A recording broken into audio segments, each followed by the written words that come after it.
Perkenalkan, nama saya Wafa Istiqomah. Saya mahasiswa dari Universitas Islam Kalimantan Muhammad Arsyad Al-Banjari, Fakultas Keguruan dan Ilmu Pendidikan, Prodi Bimbingan dan Konseling.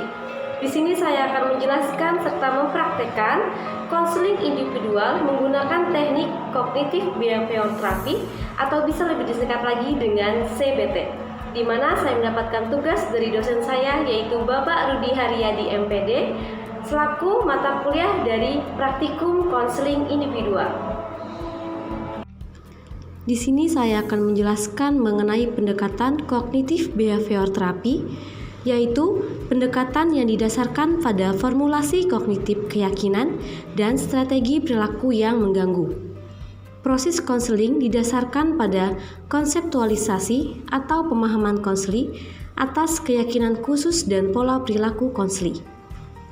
Harapan dari CBT yaitu munculnya restrukturisasi kognitif yang menyimpang dan sistem kepercayaan untuk membawa perubahan emosi dan perilaku ke arah yang lebih baik lagi.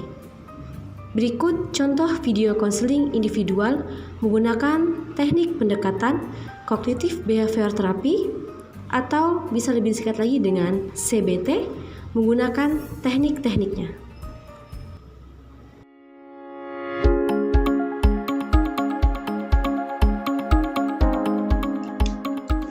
Assalamualaikum, selamat siang Bu. Waalaikumsalam, selamat siang juga Putri. Kemarin Putri sudah ngechat Ibu ya untuk melaksanakan konseling hari ini. Ya, Bu. Oh iya Putri, karena kita terhalang oleh COVID ya kan, ada COVID kan nih, bahaya. Jadi kita melaksanakan konselingnya melalui Zoom saja ya. Ya Bu, saya juga sangat berterima kasih Bu, karena Ibu telah menyempatkan waktu untuk saya. Baiklah, Ibu boleh nanya nggak nih, kira-kira kesibukan apa nih akhir-akhir ini yang dijalani oleh Putri? Akhir-akhir ini saya cuma sibuk ngurusin kuliah aja sih Bu, dan sedikit ada masalah juga. Oke, kalau boleh Ibu tahu, Putri kuliah di mana sekarang? Saya kuliah di UNY Bu. Wah, bagus. Lalu sebelumnya, apakah Putri pernah mengikuti konseling? Belum pernah Bu, ini sebenarnya pengalaman pertama saya mengikuti konseling. Baiklah, sebelum konseling kita lebih lanjut lagi, Ibu mau sampaikan dulu nih mengenai asas dalam konseling, yaitu asas kerahasiaan. Nah, di sini Ibu akan menjaga mengenai kerahasiaan apa yang nanti kita bahas dan kita diskusikan bersama. Lalu yang perlu Ibu sampaikan juga mengenai resiko apa yang mungkin terjadi di sini. Ibu nanti akan menggunakan metode CBT, di mana nanti Ibu akan membantu Putri untuk merubah pikiran negatif menjadi lebih baik dan rasional. Dan kemungkinan akan muncul rasa frustasi dan juga Putri akan didorong untuk berpikir keras, lalu pikiran-pikiran ini akan dicari jalan terbaiknya, jalan keluarnya, gitu. Apakah Putri bisa paham? Baik Bu, saya paham. Baiklah, bagus sekali. Dan Ibu harap Putri bisa bekerja sama dengan Ibu sehingga konseling kita nanti bisa selesai. Apakah bisa? Ibu bisa Bu. Alhamdulillah, Ibu senang sekali mendengar hal ini. Baiklah, sekarang silahkan Putri sampaikan apa yang ingin Putri ceritakan ke Ibu mengenai masalah yang Putri hadapi sekarang. Ya Bu, jadi sebenarnya gini Bu, saya memiliki masalah di mana orang tua saya menginginkan saya untuk melanjutkan kuliah di UNY. Hanya saja saya ingin melanjutkan kuliah di UNLAM karena di sana ada pacar saya. Saya yang juga masuk, akan tetapi pada saat saya mengikuti tes untuk masuk, saya tidak lulus Bu, dan pacar saya yang lulus dan masuk UNLAM. Dan akhirnya saya masuk UNY. Orang tua memang ingin saya masuk UNY sih, akan tetapi saya menjadi sangat stres karena nggak bisa satu universitas dengan pacar saya Bu. Saya selalu saja kepikiran dan kesulitan untuk fokus. Saya juga jadi sering gelisah, cepat marah, dan susah untuk bersantai. Saya merasa seperti dunia ini nggak adil, Bu. Baiklah, kalau boleh tahu, lingkungan keluarga Putri bagaimana sih? Apakah orang tua Putri masih utuh? Dan Putri memiliki berapa saudara? Orang tua masih utuh sih Bu, dan saya memiliki 2 saudara, 1 kakak perempuan dan 1 adik laki-laki. Baik, lalu hubungan kalian bagaimana? Apakah baik-baik saja? Awalnya sih semua baik-baik saja, tapi semenjak saya menjadi agak berubah, saya menjadi murung dan sering melamun, ibu saya jadi sering marah ke saya, dan saya dan ibu saya jadi sering berantem. Oke, baiklah. Apakah sebelumnya Putri pernah mengalami masalah yang serupa? Kalau masalah yang mirip-mirip seperti stres, saya dulu pernah sih Bu, karena berantem dengan pacar, saya juga jadi kepikiran dan stres saat itu. Tapi untuk peristiwa seperti sekarang, seperti berbeda tempat belajar, baru kali ini sih Bu. Lalu bagaimana Putri menanganinya pada saat itu? Biasanya sih saya butuh waktu dulu untuk menenangkan diri, dan akhirnya saya berbaikan dengan pacar saya, jadi tidak stres lagi. Saat Putri mengalami stres, perasaan apa sih yang pada saat itu Putri rasakan? Saya merasa sedih dan marah karena saya juga kecewa saat itu. Itu sih yang saya rasakan. Lalu pada saat Putri marah dan sedih, apa sih yang Putri lakukan? Kegiatan apa atau Putri melakukan apa gitu? Biasanya sih saya masuk kamar, lalu memegang HP dan bermain HP supaya bisa melupakan. Cari Oh, jadi jadi Putri langsung mencari tempat yang sepi gitu ya? Seperti di kamar gitu ya, sekira tidak ada yang mengganggu, dan langsung mengalihkan pikiran dengan bermain HP, entah main apa gitu, yang penting main HP. Seperti itu ya? Ya, benar Bu. Lalu kira-kira reaksi tubuh apa nih yang Putri rasakan saat itu? Yang saya rasakan, saya jadi kurang nafsu makan dan pusing. Oke. Sebelumnya apakah Putri memiliki riwayat penyakit? Nggak ada sih Bu, paling cuma pernah demam biasa. Baiklah, kalau begitu dari permasalahan yang telah Putri sampaikan, kira-kira tujuan apa yang ingin Putri inginkan nih? Untuk sekarang, saya kan stres Bu, saya juga sering berantem dengan ibu karena saya sering melamun dan saya jadi kesulitan fokus karena kepikiran terus. Saya pengennya kalau bisa, saya maunya bisa satu kampus dengan pacar karena saya nggak mau pisah sama dia Bu. Oke.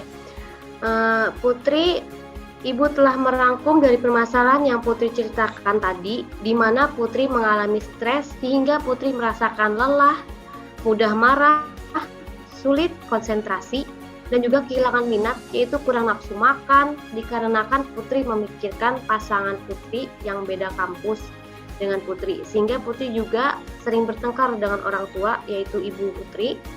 Maka dari itu, diagnosa yang saya simpulkan adalah Putri mengalami gangguan stres, dan ibu akan memberikan Putri kiranya 4 atau 5 sesi untuk membantu Putri dan menangani masalah Putri. Apakah Putri bersedia? Saya bersedia Bu. Bagus, Ibu senang sekali dengan keputusan yang diambil oleh Putri. Lalu apakah Putri memerlukan orang lain nih yang Putri kenal begitu untuk membantu Putri dalam sesi konseling ini? Sepertinya tidak Bu, cukup saya saja. Baiklah, kalau begitu, untuk konsumsi selanjutnya akan kita laksanakan minggu depan di jam dan hari yang sama. Apakah Putri bisa? Bisa Bu, insya Allah. Baiklah, kalau begitu, bagaimana perasaan Putri mengikuti konseling kita hari ini? Menyenangkan Bu, dan saya merasa nyaman ikut konseling pada hari ini. Alhamdulillah, Ibu juga sangat senang karena Putri bersedia ikut konseling bersama Ibu. Dan untuk kedepannya, mari kita semangat untuk menyelesaikan masalah tersebut.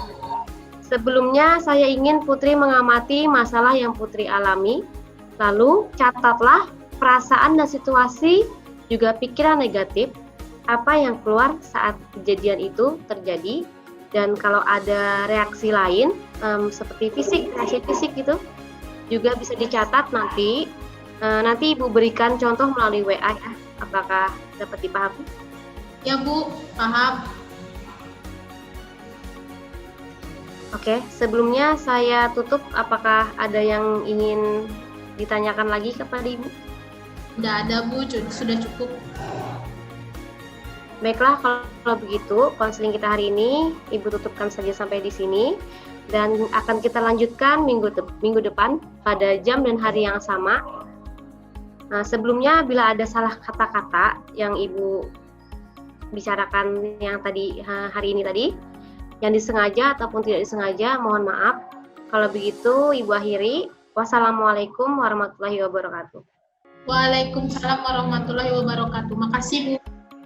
Iya, sama-sama.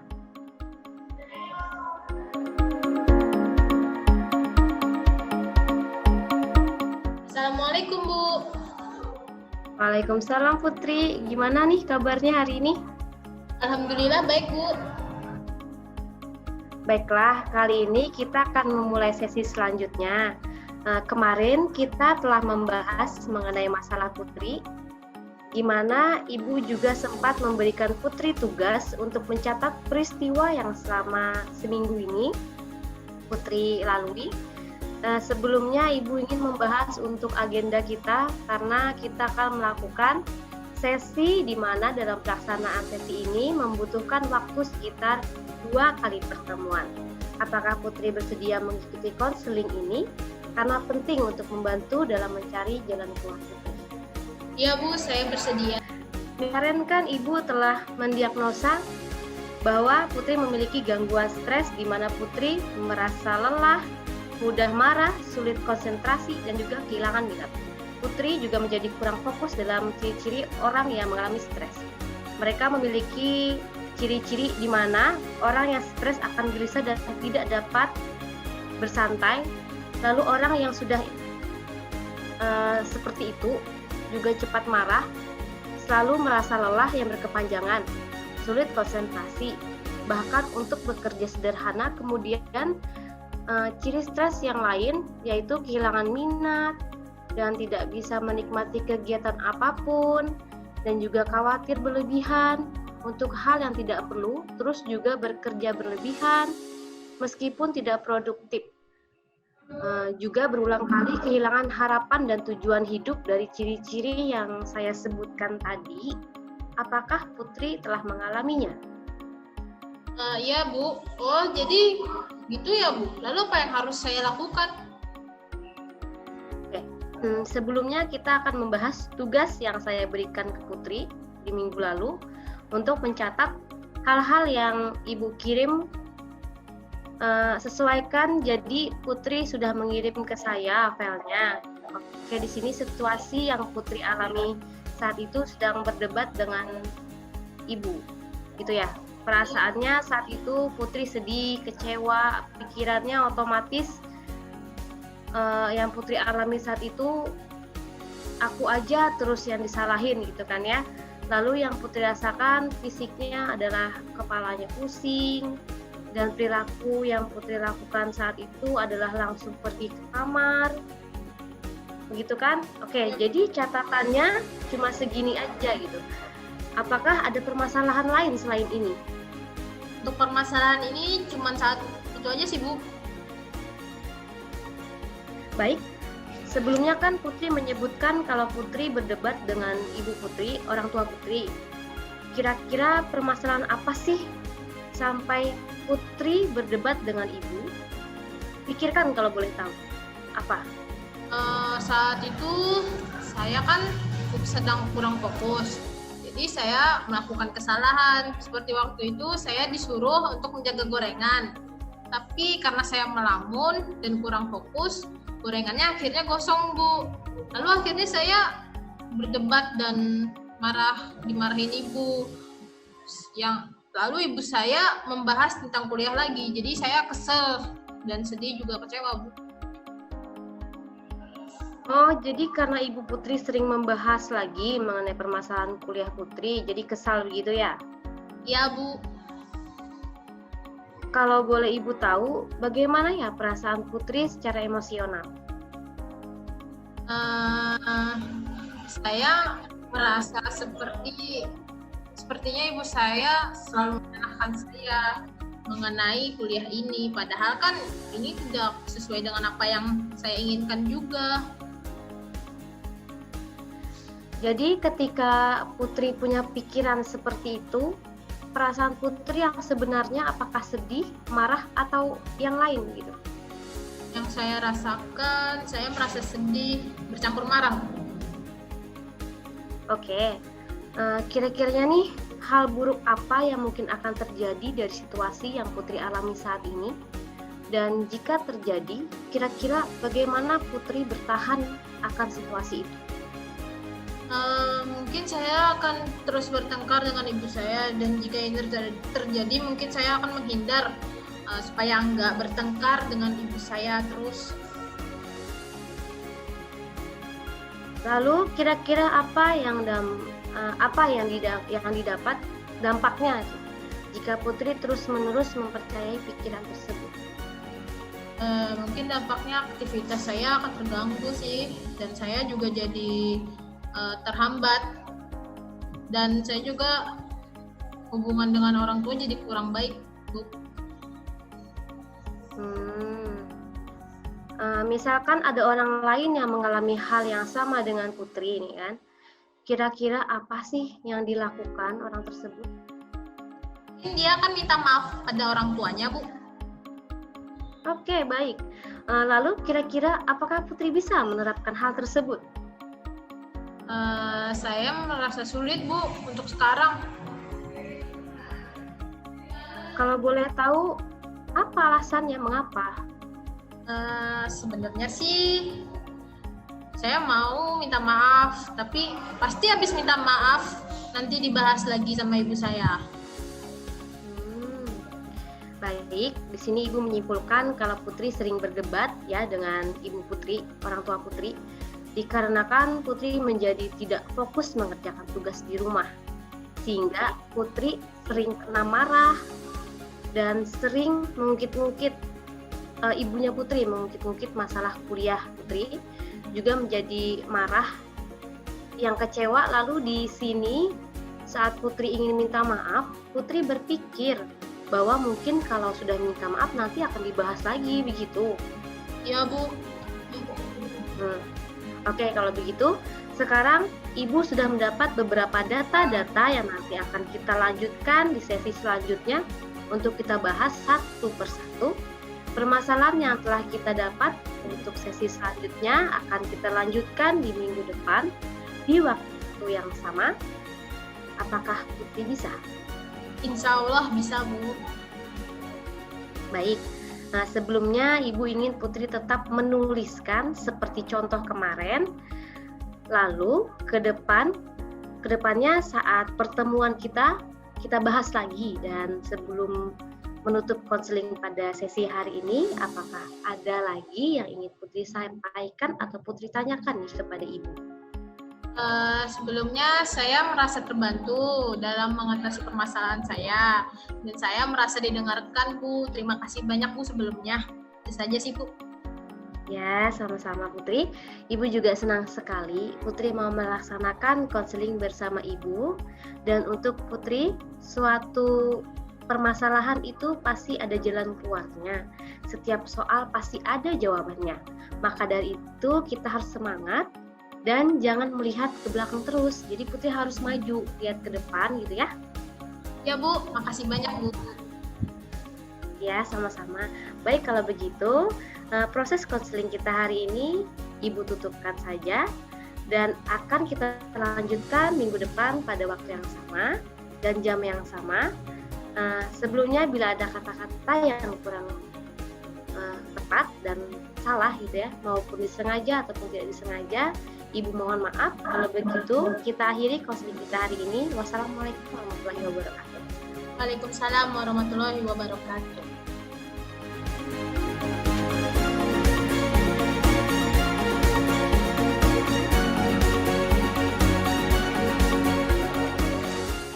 Assalamualaikum, Bu. Waalaikumsalam Putri. Kabarnya gimana nih kabarnya hari ini? Alhamdulillah baik, Bu. Alhamdulillah, Ibu senang sekali nih mendengarnya. Kalau begitu, boleh Ibu tahu gimana perasaan Putri hari ini? Perasaan saya hari ini baik-baik saja, Bu. Oke, kalau gitu kita mulai ya untuk sesi selanjutnya. Iya, Bu. Baik. Oh ya, dan untuk tugasnya kemarin nanti kita bahas ya. Sebelumnya Ibu telah merangkum beberapa permasalahan yang kita dapat kemarin. Yang pertama mengenai permasalahan Putri yang stres karena Putri kuliah berbeda sama dengan pacar Putri. Yang kedua, permasalahan antara hubungan Putri dengan orang tua Putri, yaitu ibunya Putri. Dari permasalahan ini, kira-kira yang mana yang akan mau dibahas terlebih dahulu? Kayaknya saya mau membahas yang hubungan sama dengan ibu saya dulu, Bu. Oke, baik Putri. Kemarin permasalahan Putri mengenai sering berdebat dan berantem nih dengan ibunya Putri. Dan Putri diomeli terus karena Putri sering tidak fokus saat mengerjakan tugas-tugas di rumah. Karena sering melamun, akibatnya Putri stres, memikirkan permasalahan kuliah Putri yang berbeda dengan pasangan Putri. Kalau boleh kalau begitu maksud Ibu, bisakah diceritakan permasalahan Putri mengenai hal tersebut? Ya, Bu. Jadi saya itu pernah waktu itu kan yang cerita kemarin, saya sering berantem sama ibu saya karena saya tidak fokus. Saya kadang mungkin lagi dibahas masalah kuliah, katanya gara-gara pacar saya jadi kayak gini, nggak fokus kuliah karena beda tempat dengan pacar saya, Bu. Oh, baik kalau begitu. Dampak dari stres yang Putri rasakan ini seperti apa? Akibat dampak dari permasalahan tadi, akibatnya gitu maksud Ibu. Dampaknya menjadi kesulitan sih, Bu, untuk menyelesaikan mengerjakan pekerjaan sehari-hari dan juga pekerjaan kuliah, tugas kuliah. Oke. Kira-kira nih hal buruk apa yang mungkin akan terjadi dari situasi yang Putri alami saat ini? Dan jika terjadi, kira-kira bagaimana Putri bertahan akan situasi ini? Mungkin saya akan terus bertengkar dengan ibu saya, dan jika ini terjadi mungkin saya akan menghindar sih, Bu, supaya nggak bertengkar terus sama ibu saya. Kenapa harus menghindar? Kenapa Putri tidak meminta maaf saja kepada ibu Putri? Nanti kan Putri bisa berbaikan dan tidak bertengkar kembali. Mau sih, Bu, tapi nanti ibu saya mengungkit-ungkit lagi setelah saya minta maaf. Jadi saya merasa percuma, Bu. Bisakah Putri menunjukkan bukti kalau itu akan terjadi? Sebenarnya enggak sih, Bu. Tapi saya rasa seperti itu, Bu, perasaan saya, karena ibu saya itu juga sering mungkit-mungkit masalah.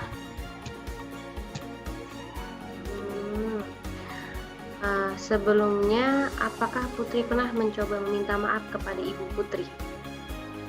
Sebelumnya nggak pernah sih, Bu. Berarti Putri pikirkan ini sebelum ada buktinya. Kenapa Putri tidak mencoba untuk meminta maaf kepada ibu Putri dan menjelaskan dengan secara baik dan sopan dan juga dengan cara yang halus, dengan nada bicara yang penuh kasih sayang kepada ibunya? Pasti Putri akan mengerti, ibu Putri akan mengerti dan akan memahami dengan penjelasan yang akan Putri sampaikan. Iya juga sih, Bu. Iya begitu, karena kan orang tua pasti khawatir saat sesuatu terjadi pada anaknya. Seperti Putri yang biasanya tidak seperti itu, tiba-tiba seperti ini kan. Tentu saja Ibu Putri sebenarnya khawatir dengan Putri. Mungkin cara penyampaiannya saja yang kurang yang kurang dapat dipahami oleh Putri. Putri sebagai anak sebaiknya mencoba untuk meminta maaf duluan dan memberikan pengertian secara baik-baik dan sopan dan halus kepada orang tuanya. Begitu. Baik Bu, akan saya coba untuk meminta maaf. Oke, baik, selanjutnya kita akan melihat catatan tugas kemarin yang Ibu kasih ke Putri, yang Putri kerjakan dan dituliskan bahwa Putri masih bertengkar dengan Ibu Putri. Nah, jadi situasinya sama dengan perasaan Putri saat itu, juga sama yang Putri sedih dan marah selalu ada, dan fisik Putri rasakan adalah pusing dan Putri pergi lagi, yaitu ya ke kamar untuk menghindar, gitu kan? Iya Bu. Baiklah, kalau gitu di sini Ibu ingin mencoba seperti yang kita bahas tadi itu, Putri meminta maaf dulu, lalu gunakan penjelasan juga agar Ibu Putri mengerti dengan penjelasan yang halus, sopan, dan nada bicara yang penuh kasih sayang, karena orang tua itu tidak suka kalau anaknya itu bernada tinggi. Lalu, sebelum mencoba sesuatu hal, sebaiknya jangan berpikir negatif dulu. Berpikirlah strategi dengan kemudian jalankan agar Putri bisa menyelesaikan permasalahan Putri. Dan juga ya Bu, akan saya coba untuk melaksanakannya Bu. Nah, Ibu sangat senang sekali nih mendengar jawaban Putri. Jadi, kesimpulannya pada konseling kita hari ini adalah dalam suatu permasalahan pasti ada jalan keluarnya. Maka dari itu cobalah sesuatu untuk menangani permasalahan tersebut dengan menggunakan strategi-strategi yang memungkinkan, yang telah dipikirkan matang-matang.